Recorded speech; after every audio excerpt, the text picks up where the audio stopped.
Osmania university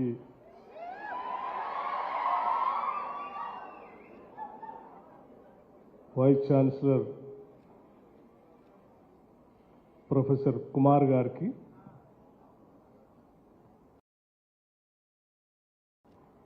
గడ్డం నరేష్ రెడ్డి గారికి, professor C Kasim గారికి, principal arts college, professor Syeda Talat Sultana గారికి, డాక్టర్ కొండా నాగేశ్వరరావు గారికి, డాక్టర్ కె బాలు నాయక్ గారికి, టీచింగ్ ఫ్యాకల్టీ అందరికీ, నాన్ టీచింగ్ స్టాఫ్ అందరికీ, రీసెర్చ్ స్కాలర్స్ అందరికీ, ముఖ్యంగా ప్రియమైన విద్యార్థులందరికీ ముందుగా నా హృదయపూర్వకమైనటువంటి నమస్కారం.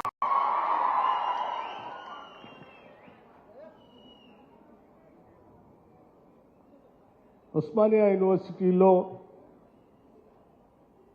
టాగోర్ ఆడిటోరియంలో ఇంతమంది మేధావుల సమక్షంలో మీ అందరి ముందు మాట్లాడేటువంటి అవకాశం రావటం నా అదృష్టంగా నేను భావిస్తూ ఉన్నాను. ఇది ఒక గొప్ప అవకాశంగా కూడా నేను భావిస్తూ ఉన్నాను. ఎందుకనంటే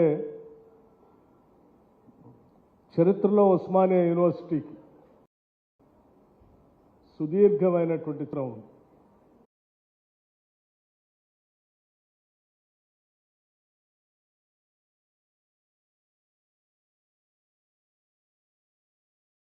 దేశానికి ప్రపంచ ఉస్మానియా యూనివర్సిటీ యొక్క ఔన్నత్యాన్ని చాటినటువంటి ఈ గొప్ప యూనివర్సిటీలో ఈరోజు మీరందరూ చదువుకోవటం కూడా అదృష్టంగానే నేను భావిస్తూ ఉన్నాను. చాలామంది ఉస్మానియా యూనివర్సిటీలో చదువుకోవాలనేటువంటి కోరిక చాలామందికి తీరకుండా కూడా ఉన్నటువంటి చరిత్ర కూడా నాకు తెలుసు. ఇటువంటి యూనివర్సిటీలో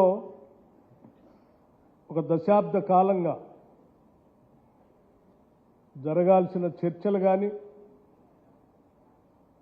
నిత్యం ఉండాల్సినటువంటి భావస్వేచ్ఛ కానీ లేకుండా పోవటం కూడా ఉస్మానియా యూనివర్సిటీకి, ఈ రాష్ట్రానికి కూడా కొంత నష్టం చేసిందనే నేను అనుకుంటూ ఉన్నాను. ఎందుకనంటే అనేక రకాలైనటువంటి భావజాలాలు, మనిషి మనుగడ,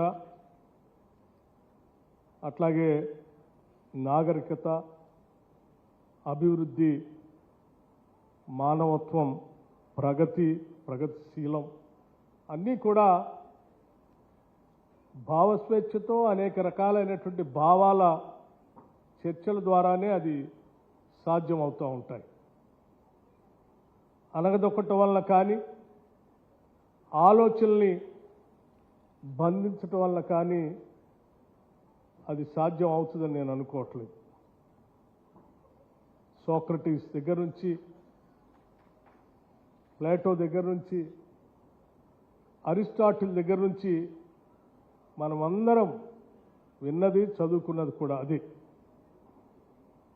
ఈ ఎవల్యూషన్లో ముఖ్యంగా ప్రజాస్వామ్య ప్రభుత్వాల ఎవల్యూషన్లో భావస్వేచ్ఛకే అత్యంత ప్రధానమైనటువంటి అంశం ఉంది. మీ అందరికీ తెలిసిందే, ఇంతటి గొప్ప ఆచార్యుల ముందు కొద్దిగా మాట్లాడటం నాకు ఇబ్బంది అయినప్పటికి కూడా మనసు విప్పి మీ అందరితో మాట్లాడాలన్నటువంటి ఆలోచన కూడా నేను చేస్తూ ఉన్నాను. చిన్న ప్రయత్నం. ప్రత్యేక రాష్ట్రం కావాలని ఆ రాష్ట్రం వస్తే ఆత్మాభిమానంతో బతకొచ్చని, ఇక్కడ సంపద, ఇక్కడ వనరులు అన్నీ అందరికీ సమానంగా పంచుకోవచ్చని ఆశపడే ప్రత్యేక రాష్ట్రం కోసం ముఖ్యంగా ఉస్మానియా యూనివర్సిటీ విద్యార్థులు పోరాటం చేశారు. అనేక మంది ప్రాణాలు కూడా అర్పించారు. కానీ సాధించిన తెలంగాణలో 10 సంవత్సరాలు ప్రత్యక్షంగా చూశాను. నేను ఒక ప్రజాప్రతినిధిగా, చట్టసభల్లో సభ్యుడిగా భావ స్వేచ్ఛ లేనటువంటి తెలంగాణ రాష్ట్రాన్ని ఎవరైనా ఏదైనా వ్యక్తీకరిస్తే ఎప్పుడు ఎవరిని ఎక్కడ అరెస్ట్ చేస్తారో అనేటువంటి భయంతో విలవిల్లాడినటువంటి దృష్టాంతాలు కూడా నేను చూశాను. ప్రతిపక్ష నాయకుడిగా ఆ రోజు 2023 ఈ రాష్ట్రంలో ప్రత్యేకమైనటువంటి ఈ పరిస్థితుల మధ్యన ఆశించినటువంటి యువత ఒక దశాబ్ద కాలం నిర్వీర్యమైపోతూ ఉంటే, ఒక జనరేషన్ సాధించుకున్న తెలంగాణలో అనుభవించాల్సినటువంటి అవకాశాలు, పొందవలసినటువంటి అన్నీ కోల్పోతూ ఉంటే ఒక మౌన వేదనతో ఈ రాష్ట్రం బాధపడుతుందన్నటువంటి ఆలోచనతోనే ఒక నిర్ణయం తీసుకొని ఆనాడు ఒక సుదీర్ఘమైనటువంటి పీపుల్స్ మార్చ్ అని ఒక పాదయాత్ర ఆదిలాబాద్ నుంచి ఖమ్మం వరకు 4 మాసాల పాటు అనేక గ్రామాల్లో ప్రజలను కలుస్తూ నడుస్తూ ప్రయాణం చేశాను. వాటన్నిటిలో నాకు బాగా కదిలించిన అంశం, సరే చాలామంది వారి వారి బాధలు, ఉద్యోగాలు లేవని కొద్దిమంది, ఇళ్ళు లేవని కొద్దిమంది, లేకపోతే రకరకాలైన ఇబ్బందులు ఉన్నాయనేటువంటి చెప్పేటువంటి కొన్ని అంశాలు. వాటన్నిటికంటే కూడా అతి ముఖ్యమైనటువంటి అంశం నేను విన్నది నకరికల్ శాసనసభ నియోజకవర్గంలో ఒక పల్లెటూళ్ళలో నడుస్తూ ఉంటే చాలా దూరం నుంచి పొలాల్లో పనిచేసుకుంటూ వస్తున్నటువంటి మహిళా కూలీలు పరుగు పరుగున వచ్చి చేయబట్టుకొని నాకు ఒక మాట చెప్పారు. చాలా రోజుల నుంచి చాలా అడగాలని అనుకుంటున్నాం, చాలా చెప్పాలని కూడా అనుకుంటున్నాం. కానీ ఏం అడిగినా ఏం చెప్పినా ఎప్పుడు ఎవరు వచ్చి అరెస్ట్ చేస్తారనేటువంటి భయంగా బతుకుతూ ఉన్నాం. ఆ భయాన్ని తొలగించేటువంటి ప్రక్రియ ఈరోజు నిన్ను చూసిన తర్వాత మాకు అర్థమైంది.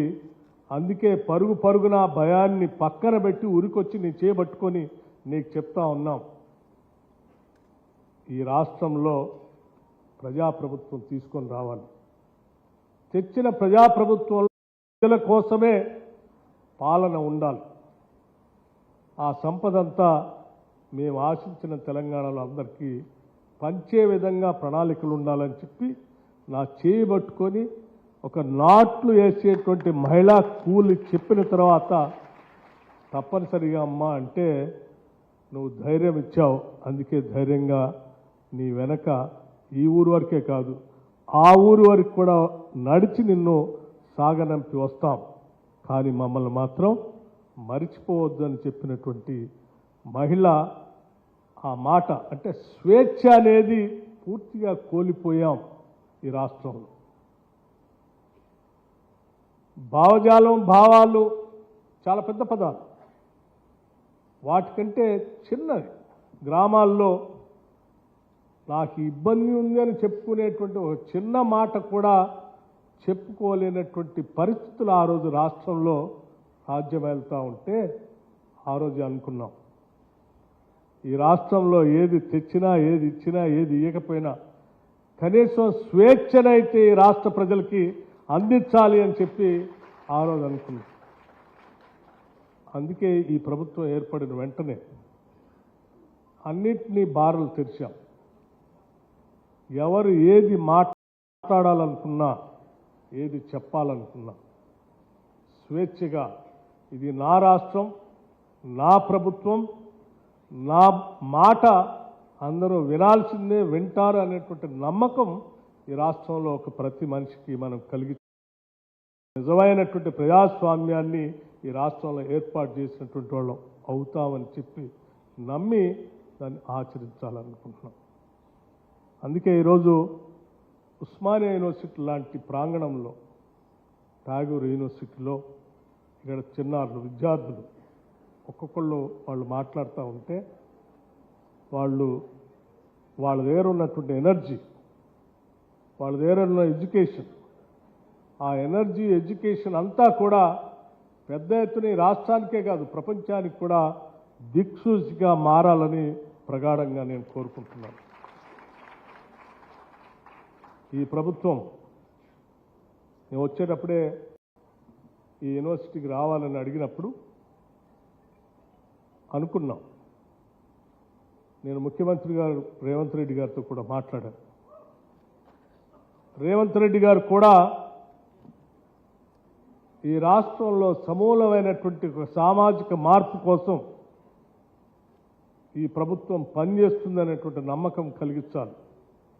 దానికోసం ఏదైనా చేద్దామని చెప్పి ఈ రాష్ట్ర ముఖ్యమంత్రిగా ఆయన కూడా దృఢ నిశ్చయంతో ఉన్నారని చెప్పడానికి నాకు ఎటువంటి సందేహం లేదు. అందుకే నేను వారితో మాట్లాడినప్పుడు చాలా సందర్భాల్లో విద్యకు సంబంధించి ప్రతిపక్ష నాయకుడిగా నేను విశ్వవిద్యాలయాల గురించి చాలా సందర్భాల్లో అసెంబ్లీలో మాట్లాడాను. వైస్ ఛాన్సలర్స్ లేరు, రిక్రూట్మెంట్ లేదు, అటువంటి ప్రాంతాలు నిర్వీర్యం కాకూడదు. ముఖ్యంగా పబ్లిక్ యూనివర్సిటీస్ ఈ ప్రాంతంలో ఉన్నటువంటి అనేక గ్రామీణ ప్రాంతాలు, మారుమూల పల్లెల నుంచి యూనివర్సిటీ చదువుకోవటానికి వస్తూ ఉంటారు. బయట ప్రైవేట్ యూనివర్సిటీస్లో లక్షలు పోసి చదివించలేనటువంటి స్తోమత లేనటువంటి కుటుంబాలు ఈ యూనివర్సిటీస్ పంపిస్తూ ఉంటాయి. ఆ యూనివర్సిటీస్లో ప్రపంచంతో గ్లోబలైజేషన్ జరుగుతున్నటువంటి ఈ సందర్భంలో ప్రపంచంతో ఉద్యోగ అవకాశాలకు ఉపయోగపడేటువంటి స్కిల్ బేస్డ్ నాలెడ్జ్ సెంటర్స్గా పబ్లిక్ యూనివర్సిటీస్ తయారు కాకపోతే వారి జీవితం అంతా, భవిష్యత్తు అంతా అంధకారంగానే మారిపోతుంది. అందుకోసమే నేను ఆనాడు ప్రతిపక్ష నాయకుడిగా కూడా మాట్లాడిన తర్వాత, మా ప్రభుత్వం వచ్చిన తర్వాత కూడా ముఖ్యమంత్రి గారు మేము కూర్చొని చాలా స్పష్టంగా చాలా నిర్ణయాలు చేశాం. ఈ రాష్ట్రంలో స్కిల్ బేస్డ్ యూనివర్సిటీని పెట్టాలి.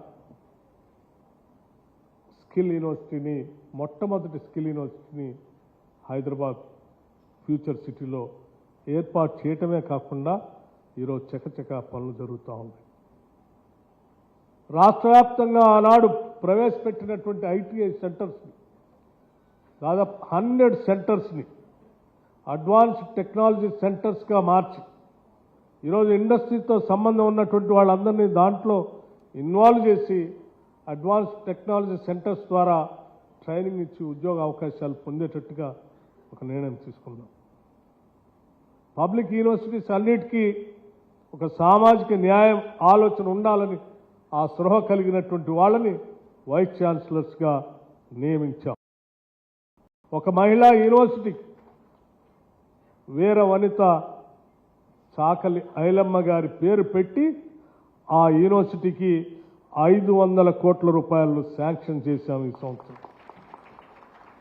ప్రత్యేకంగా అక్కడ వెళ్ళి వాటన్నిటిని చూసి భవంతులన్నింటినీ శాంక్షన్ చేశాం. రాష్ట్ర వ్యాప్తంగా ఉన్నటువంటి యూనివర్సిటీకి సంబంధించి రిక్రూట్మెంట్ చేయాలని మీ అందరికీ తెలిసింది. యూనివర్సిటీస్లో ఎప్పుడో ఒకసారి 2007, 2013లో రిక్రూట్మెంట్ జరిగింది. ఆ 13 తర్వాత రాష్ట్ర విభజన జరిగిన 14 నుంచి ఈనాటి వరకు కూడా రిక్రూట్మెంట్ లేదు. మళ్ళీ ఇప్పుడే కాంగ్రెస్ ప్రభుత్వం వచ్చిన తర్వాత మళ్ళీ రిక్రూట్మెంట్ మొదలు పెడతా ఉన్నాం. విశ్వవిద్యాలయాలు ఒక అద్భుతమైనటువంటి వైజ్ఞానిక కేంద్రాలుగా ఉండాలనేదే ఈ రాష్ట్ర ప్రభుత్వం యొక్క ఆశ, ఆలోచన కూడా. అలాగే మారుతున్నటువంటి సమకాలిక పరిస్థితులకు అనుగుణంగా ఈరోజు ఆ రోజుల్లో ఉన్నటువంటి ఉద్యోగ అవకాశాలు ఈరోజు గ్లోబలైజేషన్లో జరుగుతున్న పరిస్థితుల్లో వచ్చినటువంటి ప్రైవేట్ కార్పొరేట్ వ్యవస్థలో ఉన్నటువంటి ఉద్యోగ అవకాశాలు చదువుకి సంబంధం లేకుండా పోతా ఉంది. అందుకే యూనివర్సిటీస్లో అటువంటి కార్పొరేట్ సెక్టార్కి పనికొచ్చేటువంటి సిలబస్ను కూడా కోర్సెస్ను కూడా పబ్లిక్ యూనివర్సిటీస్లో ఇంట్రడ్యూస్ చేసి భవిష్యత్తులో ఇక్కడ చదువుకున్న ప్రతి బిడ్డకి ఉద్యోగ అవకాశాలు వచ్చేటట్టుగా ఏర్పాటు చేయాలని ఈ ప్రభుత్వం కూడా ఆలోచన చేస్తూ ఉంది. నాకు ఐ స్టిల్ రిమెంబర్, నేను 2007లో శాసన మండలి సభ్యుడిగా లోకల్ బాడీస్ నుంచి ఎలక్ట్ అయ్యి శాసన మండలికి వచ్చాను. శాసన మండలికి వచ్చినప్పుడు అప్పుడే కొత్తగా ప్రభుత్వ పాఠశాలలో ఇంగ్లీష్ మీడియం ఇంట్రడ్యూస్ చేయాలని ఆనాటి ముఖ్యమంత్రి డాక్టర్ వైఎస్ రాజశేఖర రెడ్డి గారు ఒక నిర్ణయం తీసుకున్నారు. తీసుకున్నప్పుడు చాలామంది మేధావులు ప్రభుత్వ పాఠశాలలో ఇంగ్లీష్ మీడియాన్ని ప్రవేశపెడితే తెలుగు భాషని మీరు చిన్న చూపు చూసినట్టు అవుతుంది, ఇంగ్లీష్ మీడియం అవసరం లేదని చాలా గట్టిగా వాదించారు. శాసన మండలిలో చర్చ మొదలైంది, చేయాలా వద్దా అని. అటు పక్కన ప్రతిపక్షానికి సంబంధించిన మేధావులు చాలామంది, పేర్లు చెప్పటం సహేతుకం కాదు కాబట్టి నేను వారి పేర్లు చెప్పట్లేదు, చాలామంది పెద్దలు భాషా కోవిదులు కూడా తెలుగు భాష గురించి ఒక ఎమోషనల్గా రొమాంటిసైజ్ చేస్తూ మాట్లాడుతూ మీరు ఇంగ్లీష్ భాషను ప్రవేశపెడితే మీరు తెలుగు భాషను చిన్న చూపు చూసినట్టు అవమానిస్తున్నట్టుగా భావించాల్సి వస్తుంది, ఎట్టి పరిస్థితుల్లో పెట్టవద్దని చెప్పారు. అప్పుడు ఆనాటి ముఖ్యమంత్రి గారు నాకెళ్ళి తిరిగి చూసి నన్ను మాట్లాడమన్నారు. నేను లేచి మాట్లాడాను. నాకు ఇప్పటికీ గుర్తు, నా ప్రయాణం ఒక మారుమూల గ్రామం, single teacher school, Telugu medium, మేమే గంట కొట్టుకోవాలి, మేమే ఊడ్చుకోవాలి. అక్కడి నుంచి మొదలైన నా ప్రయాణం ఈ శాసన మండలి దాకా వచ్చాను. నేను అక్కడి నుంచి ప్రయాణమై నేను నిజాం కాలేజ్ దాకా వచ్చాను. నిజాం కాలేజీలో చదువుకున్నాను. నేను చూశాను ఆ కల్చరల్ షాక్. తెలుగు మీడియం నుంచి వచ్చి హైలీ ఆంగ్లసైజ్డ్ కాలేజ్లో ఆ విద్యార్థులు సబ్జెక్ట్ నాలెడ్జ్ ఉన్నప్పటికీ లాంగ్వేజ్ మీద కమాండ్ లేకపోబట్టి వారు ఏ రకంగా వెనకబడిపోతూ ఉన్నారు అన్నటువంటి విషయం కానీ, ఆ తర్వాత సెంట్రల్ యూనివర్సిటీలో చదువుకున్నటువంటి విద్యార్థిగా ఈ సభలో ఉండి నేను మాట్లాడుతూ ఉన్నాను. బహుశా అక్కడ ఉన్నటువంటి పెద్దలకి చదువు, విజ్ఞానం, వారి ఆలోచనని లేకపోతే సంపదని లేకపోతే వారికి ఉన్నటువంటి వ్యవస్థని నడుపుకోవటానికి పనికొచ్చేటువంటి చదువు కావచ్చు. కానీ నాలాంటి వాళ్ళకి లేకపోతే ప్రభుత్వ పాఠశాలలో చదువుకుంటున్నటువంటి అనేక మంది పేద బడుగు బలహీన వర్గాల పిల్లలకి చదువు వారి సంపదనో లేకపోతే వారి వ్యవస్థనో కాపాడుకోవటం కోసమో కాదండి. ఆ చదువుకుంటే తరతరాలుగా వాళ్ళు పడుతున్నటువంటి బాధ నుంచి తన బిడ్డకైనా ఒక ఉద్యోగం దొరికి విముక్తి పొందుతాడనేటువంటి ఆశతో ఆ తల్లిదండ్రులు బడికి పంపిస్తూ ఉంటారు. ఆ పంపించేటువంటి బడి, చదువు, భాష, ఆ లాంగ్వేజ్ అతనికి రేపు పొద్దున ఉద్యోగం రాకపోతే ఆ తల్లిదండ్రుల బాధ మీకెవరికి అర్థం కాదు. ఈరోజు మారినటువంటి పరిస్థితుల్లో, గ్లోబలైజేషన్ జరిగినటువంటి పరిస్థితుల్లో ఇంగ్లీష్ మాధ్యమం ఎంత అవసరమో ఆ కార్పొరేట్ సెక్టర్లో ఇంగ్లీష్ రాకపోతే వాళ్ళకి రానటువంటి పరిస్థితులన్నీ గమనించినటువంటి వ్యక్తిగా నేను చెప్తా ఉన్నాను. ఎట్టి పరిస్థితుల్లో ఈ రాష్ట్రంలో ప్రభుత్వ పాఠశాలల్లో ఇంగ్లీష్ మీడియం విద్య స్టార్ట్ చేయాల్సిందే. ఆ పేద బడుగు బలహీన వర్గాల పిల్లలు ఇంగ్లీష్ ఇంటర్నేషనల్ లాంగ్వేజ్ నేర్చుకోవాల్సిందే. అదే ఈ రాష్ట్ర ప్రభుత్వం యొక్క ఆశ, ఆలోచన. దీన్ని ఎవరైనా అడ్డుపడతా ఉంటే వాళ్ళందరి భవిష్యత్తుని మీరు అడ్డుపడుతున్నట్టుగా భావించాల్సి వస్తుంది. దయచేసి అడ్డుపడొద్దని ఆనాడు వాదించినటువంటి విషయాలు కూడా నాకు గుర్తుకొస్తాం. అందుకే ఈరోజు మేము ఒక పాలనలో భాగస్వాములుగా ఉన్నటువంటి వ్యక్తులుగా నేను చాలా స్పష్టంగా చెప్పదలుచుకున్నాను. మీ అందరికీ తెలిసింది, ఈ రాష్ట్రంలో బహుశా స్వతంత్ర భారతదేశంలో ఎక్కడ ఏ రాష్ట్రంలో కూడా socio economic, educational, political caste survey చేయలేదు. ఇండిపెండెన్స్ రాకముందు ఎప్పుడో 1930s ఎప్పుడో ఒకసారి బ్రిటిషర్స్ చేశారని చెప్తా ఉన్నారు. దానికి సంబంధించి సమగ్ర సమాచారం కూడా లేదు. ఫర్ ద ఫస్ట్ టైం ఈ రాష్ట్రంలో మనం ఈ SIP socio economic, political, education caste survey చేశాం. ఈ సర్వే ద్వారా తెలిసిన ఒక చిన్న అంశం, నేను పూర్తిగా చెప్పనట్లు ఒక చిన్న అంశం మీతో నేను పాలు పంచుకోవాలనుకుంటున్నాను. మనుషుల అభివృద్ధికి, కుటుంబాల అభివృద్ధికి ఒకప్పుడు ఉత్పత్తి రంగంగా ఉన్నటువంటి భూమి, ఆ భూమి ద్వారా వాళ్ళు అభివృద్ధి చెందడానికి అవకాశం ఉంటే, ఈ సర్వే ద్వారా తెలిసిన మరొక అంశం ఏంటంటే చదువు ద్వారా కూడా బాగా అభివృద్ధి చెందడానికి అతి ముఖ్యమైనటువంటి అంశంగా చేసిన లెక్కల ద్వారా, వాటన్నిటి ద్వారా అనాలిసిస్ చేస్తే next best available avenue for the development is an education. ఆ ఎడ్యుకేషన్ కూడా ప్రపంచంతో పోటీ పడేటువంటి లాంగ్వేజ్తో కూడినటువంటి ఎడ్యుకేషన్ వల్ల ప్రోగ్రెస్ అంటే అభివృద్ధి సాధించడానికి పెద్ద ఎత్తున ఉపయోగపడుతుందని సైంటిఫిక్ సర్వే ద్వారా అనాలిసిస్ చేస్తే తెలిసినటువంటి అతి ముఖ్యమైనటువంటి అంశం. అందుకే నేను సమస్త విద్యార్థులందరికీ నేను ఒకటే విజ్ఞప్తి చేస్తా ఉన్నాను.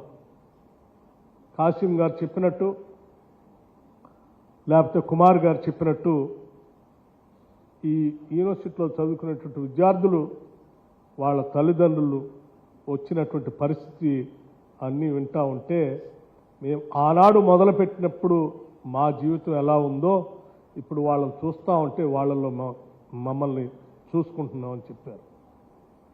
అందుకే నేను మీ అందరికీ నేను ఒకటే విజ్ఞప్తి చేస్తూ ఉన్నాను. ఎస్, ఇటువంటి యూనివర్సిటీస్లోకి వచ్చినటువంటి విద్యార్థులందరికీ జీవితంలో బాగా అభివృద్ధి చెందటానికి బాగా ఉపయోగపడేటువంటి అతి ముఖ్యమైనటువంటి అంశం విద్య, ఎడ్యుకేషన్. ఆ ఎడ్యుకేషన్ ద్వారా ఈ దేశంలో, ఈ రాష్ట్రంలో ఉన్నటువంటి అనేక అంశాల్లోంచి, అనేక రుగ్మతల్లోంచి, అనేక ఇబ్బందుల్లోంచి యూ కెన్ ఎస్కేప్. మీకు ఆ బాధల్లోంచి బయటపడటానికి పనికొచ్చేటువంటి అతి గొప్ప ఆయుధం ఎడ్యుకేషన్. ఆ ఎడ్యుకేషన్ని మీరు నెగ్లెక్ట్ చేయకుండా ఇక్కడ అంది వచ్చినటువంటి అవకాశాలను అందిపుచ్చుకొని అద్భుతంగా మీరంతా ఎదిగి తద్వారా మీ కుటుంబాలకి, గ్రామాలకి, రాష్ట్రానికి మీ ద్వారా అభివృద్ధి జరిగేటట్టుగా చూసుకోవాల్సిందిగా కూడా నేను మీ అందరికీ నేను విజ్ఞప్తి చేస్తూ ఉన్నాను. ఒక మాట మాత్రం చాలా స్పష్టంగా ఈ రాష్ట్ర ప్రభుత్వం నుంచి మేము ఒక మాట మాత్రం చెప్పదలుచుకున్నాం. మా దృష్టి అంతా education, health and shelter. Education మీద బాగా దృష్టి పెట్టాలన్నటువంటి ఆలోచనతోనే మేము అధికారంలోకి రాగానే ఈ రాష్ట్రంలో ఉన్నటువంటి రెసిడెన్షియల్ స్కూల్స్లో చదువుకున్నటువంటి పేద విద్యార్థులు అందరికీ కేవలం 3-4 మాసాల్లోనే ఒక కమిటీ వేసి, కమిటీతో రిపోర్ట్ తెప్పించుకొని డైట్ ఛార్జెస్ 40% పెంచాం, కాస్మెటిక్ ఛార్జెస్ 200% పెంచాం. తద్వారా పెంచడమే కాకుండా వాళ్ళందరికీ న్యూట్రిషియస్ ఫుడ్ కూడా అందించాలనే ఆలోచనతో స్టేట్ మొత్తానికి ఒకటే మెనూ తయారు చేసి ఇక్కడ ఉన్న best of the best doctors consult చేసి ఒక న్యూట్రిషియస్ చార్ట్ తయారు చేసి అన్ని స్కూల్స్లో ఇటువంటి ఫుడ్డే ఇవ్వాలని చెప్పి ఒక మెనూ పంపించాం. దాన్ని ఈరోజు ఇంప్లిమెంట్ చేస్తూ ఉన్నాం. దాంతోపాటు ఎడ్యుకేషన్ ద్వారానే మార్పు రావడానికి అవకాశం ఉంది కాబట్టి ప్రతి శాసనసభ నియోజకవర్గానికి కనీసం ఒక్కంటికి తగ్గకుండా young India integrated residential schools అని చెప్పి ఒక 25 ఏకర్స్లో క్యాంపస్లో ఇంటర్నేషనల్ స్టాండర్డ్స్లో ఇంగ్లీష్ మీడియంతో ఉండాల్సినటువంటి అన్ని స్పోర్ట్స్ మెటీరియల్స్తో సహా గ్రౌండ్స్తో సహా ఒక అద్భుతమైనటువంటి యంగ్ ఇండియా ఇంటిగ్రేటెడ్ రెసిడెన్షియల్ స్కూల్స్ని మొదలుపెట్టాం. ఇప్పటికే టెండర్స్ పిలిచాం. 104 స్కూల్స్ శాంక్షన్ చేశాం. కొన్ని స్కూల్స్ కన్స్ట్రక్షన్లో ఉన్నాయి.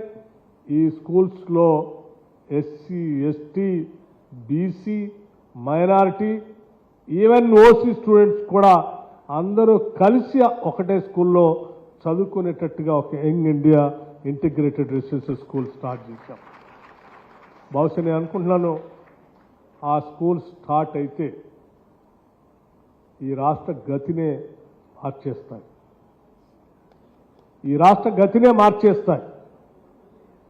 చిన్నప్పటి నుంచే ఇంగ్లీష్ మీడియంతో ఇంటర్నేషనల్ స్టాండర్డ్స్తో సిలబస్తో స్టార్ట్ అవుతున్నటువంటి ఆ స్కూల్స్ ఈ దేశానికే ఒక ఆదర్శంగా నిలిచే స్థాయిలో చేపట్టి ముందుకు పోతున్నామని చెప్పి మీ అందరికీ నేను మనవి చేస్తూ, ఉస్మానియా యూనివర్సిటీ ఒక గొప్ప విశ్వవిద్యాలయం.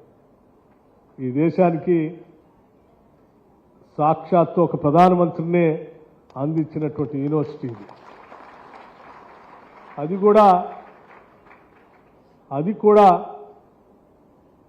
ఈ దేశానికి స్వాతంత్రం రావాలని ఇక్కడ అనగదొక్కబడతా ఉంటే వందే మాతరం అని చెప్పి ఇక్కడ నినదించి ఈ కళాశాల నుంచి బహిష్కరించినప్పటికి కూడా తన చదువుని కొనసాగిస్తూ ఈ దేశానికి ప్రధానమంత్రి అయి ఈ దేశం ఆర్థిక పరిస్థితిలో వెలవెల్లాడుతూ ఉంటే ఆర్థిక పరిస్థితిని అంతా చక్కదిద్ది ఒక ఘాటు మీద తీసుకొచ్చి ఈ దేశ గ్లోబలైజేషన్ కానీ మోడర్నైజేషన్ కానీ నాంది పలికినటువంటి ఒక గొప్ప ప్రధానమంత్రిని ఈ యూనివర్సిటీయే అందించింది.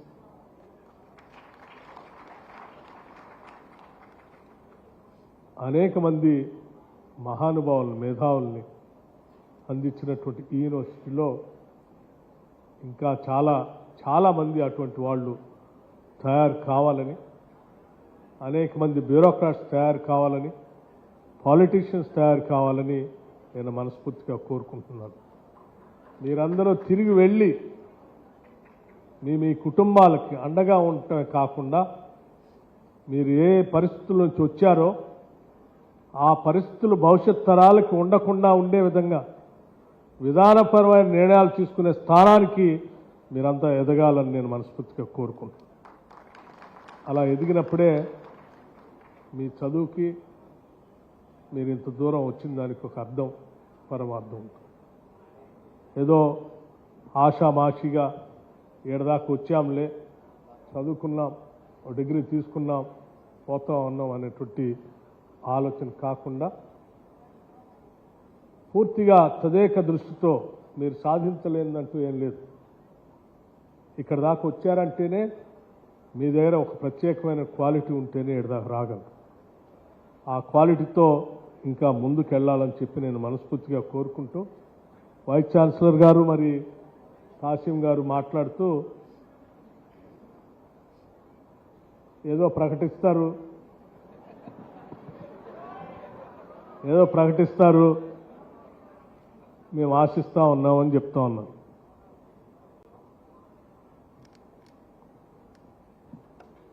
నన్ను కలవటానికి వచ్చినప్పుడు స్టూడెంట్స్ సంబంధించినటువంటి ఫీజులు బకాయిలు ఉన్నాయి, వాటన్నిటినీ క్లియర్ చేస్తే యూనివర్సిటీ అభివృద్ధికి ఉపయోగపడతాయని చెప్పి వైస్ ఛాన్సలర్ గారు కాసిం గారు చెప్పడం జరిగింది. ముఖ్యమంత్రి గారితో మాట్లాడి పబ్లిక్ యూనివర్సిటీస్ని బతికించుకోవటం మన ప్రధాన కర్తవ్యం. మీరు తప్పనిసరిగా వాటికి సంబంధించిన క్లియరెన్సెస్ అన్నీ చేయండి అని చెప్పి ముఖ్యమంత్రి గారు కూడా ప్రత్యేకంగా చెప్పారు. వాటిని నేను కొంత ఇక్కడికి వచ్చేటప్పుడే క్లియర్ చేసుకొచ్చాను. కొన్ని చేశాం. సరే, కాసిం గారు మాట్లాడుతూ ఠాగూర్ ఆడిటోరియం దాని ఎదురుగా ఏమండి ల్యాండ్స్కేప్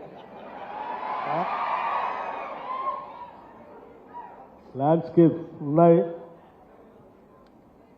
అక్కడ యంగ్స్టర్స్ మాట్లాడుకోవటమే కాదు, వారి ఆలోచనలు మేధో మదనం కూడా అక్కడ జరుగుతూ ఉంటుందని చెప్పారు. నిజమే, ఈ యూనివర్సిటీ అటువంటి చర్చలకు నిలయంగా మారాలి. ఇక్కడ మార్క్సిజం మీద చర్చ జరగాలి, మావోయిజం మీద చర్చ జరగాలి, గాంధీయిజం మీద చర్చ జరగాలి, కన్ఫ్యూజనిజం మీద కూడా చర్చ జరగాలి. ప్రపంచంలో ఉన్న అనేక భావజాలాలు, అన్ని భావజాలాల మీద విద్యార్థుల మధ్య చర్చ జరుగుతూనే ఉండాలి. ఆ చర్చలు జరుగుతూ ఉంటేనే అది నిజమైనటువంటి యూనివర్సిటీ. ఆ చర్చల ద్వారానే రేపొద్దున ఎవరో తెలుసు, ఇక్కడ ఒక కార్ల్ మార్క్స్ పుట్టవచ్చు, ఇక్కడ మహాత్మా గాంధీ పుట్టవచ్చు, లేకపోతే ఇంకో ఆయన పుట్టవచ్చు. మీ చర్చల ద్వారానే అనేక భావజాలాలు చర్చల్లోంచి వస్తాయి. అటువంటి చర్చలు నిత్యం ఇక్కడ జరుగుతూనే ఉండాలి. ప్రభుత్వ పరంగా మేము చాలా స్పష్టంగా ఉన్నాం. నియంత్రణ కానీ, ఒత్తిడి కానీ, అనగదొక్కటం కానీ అనేది ఈ ప్రభుత్వ పాలసీ కాదు. నిత్యం మనసు విప్పి మాట్లాడుకొని అనేక రకాలైన భావజాలాల మర్దన జరిగి అందులో ఉంచి భవిష్యత్ తరాలకి మనం ఒక మార్గదర్శకంగా ఎదిగే కేంద్రాలుగా మన యూనివర్సిటీస్ ఉండాలని ఈ రాష్ట్ర ప్రభుత్వం ఆశిస్తా ఉంది. ఒక ఫిలాసఫర్ చెప్పిన మాట నాకు బాగా గుర్తుకొస్తాం. మీరు చెప్పే దాంతో నేను ఏకీభవించకపోవచ్చు, మీ వాదనతో నేను ఏకీభవించకపోవచ్చు, కానీ మీరు చెప్పే మీ హక్కుని నా ప్రాణం ఉన్నంతకాలం నేను రక్షిస్తూనే ఉంటానని చెప్తాను. That is what democracy. దానికి కట్టుబడి ఈ రాష్ట్ర ప్రభుత్వం పనిచేస్తుందని చెప్పి నేను సవినయంగా మనవి చేస్తూ, తప్పనిసరిగా ఇంకా కొన్ని అభివృద్ధి కేంద్రాలు కూడా ఈ యూనివర్సిటీలో జరగాలని వైస్ ఛాన్సలర్ గారు కాసిం గారు అడిగారు. వారు చెప్పినటువంటి అంటే ఈ యూనివర్సిటీలో ఉన్నటువంటి అన్ని డిపార్ట్మెంట్స్ సంబంధించి చర్చించుకోవటానికో లేకపోతే సమావేశాలు పెట్టుకోవటానికో ఒక పెద్ద ఆడిటోరియం లాంటిదో, ఓపెన్ ఎయిర్ థియేటర్ లాంటిదో, ఒక ఆడిటోరియం లాంటిదో కావాలని అడిగారు. తప్పనిసరిగా నేను సరే ఎడ్యుకేషన్ అంతా ముఖ్యమంత్రి గారు చూస్తూ ఉన్నారు, వారి దృష్టికి మీరు చెప్పిన అంశాలను తీసుకొని వెళ్తాం. పాజిటివ్గానే ఈ రాష్ట్ర ప్రభుత్వం స్పందిస్తుందని కూడా మీకు చెప్తా ఉన్నాను. అట్లాగే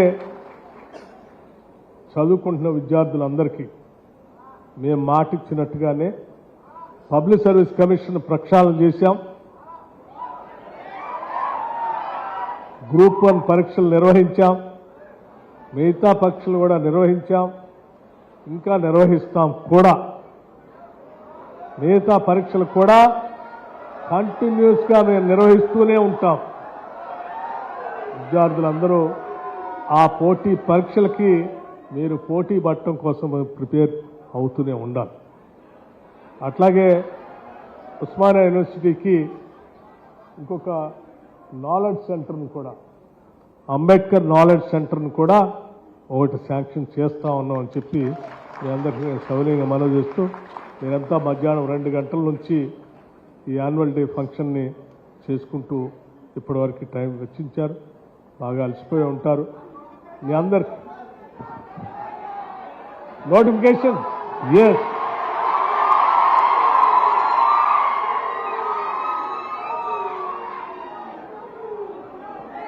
yes, you will get the notifications also, and I wish you all the best. Me dreams అన్నీ నిజం కావాలని, మీ కలల అన్నీ పండాలని, తద్వారా అద్భుతమైనటువంటి మానవ వనరులుగా మీరు ఎదగాలని, ప్రపంచంతో పోటీ పడే స్థాయికి మీరు రావాలని నేను మనస్ఫూర్తిగా కోరుకుంటూ సెలవు తీసుకుంటున్నాను. All the best.